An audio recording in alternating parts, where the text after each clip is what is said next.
కృషిం వినా నజీవంతి జీవాः సర్వే ప్రణశ్యతి తస్మాత్ కృషిం ప్రయత్నేన కుర్వీత సుఖ సంయుతః. వ్యవసాయం లేకుండా అన్ని జీవులు మనుగడ సాగించలేవు, అలాగే నశించలేవు కూడా. అందువలన శ్రద్ధగా సంతోషంతో వ్యవసాయం అనేది చెయ్యాలని మన ఆర్ష సంస్కృతి చెప్తోంది. అలాగే ఋగ్వేదం కూడా ఈ విధంగా బోధిస్తోంది.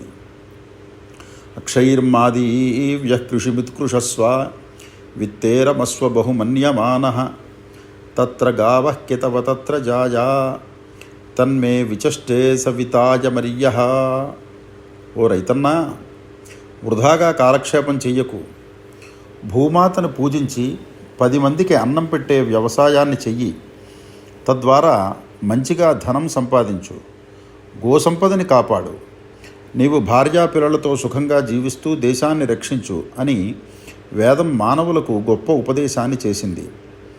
అనాది కాలంగా వస్తున్న ఆచారం ప్రకారం ఏరువాకగా పిలువబడే జ్యేష్ఠ పూర్ణిమ రోజున రైతన్నలందరూ భూమి పూజ చేసి వరుణప్రార్థన చేసి విస్తారమైన వర్షాలతో నదులన్నీ నిండి పంట భూముల యందు సిరుల పంటలు పండించాలని, తద్వారా దేశ సౌభాగ్యాన్ని పెంచే రైతన్నల ఇంట పండుగ వాతావరణం వెల్లి విరవాలని ఆకాంక్షిస్తూ రైతన్నలందరికీ ఏరువాక పూర్ణిమ శుభాకాంక్షలు.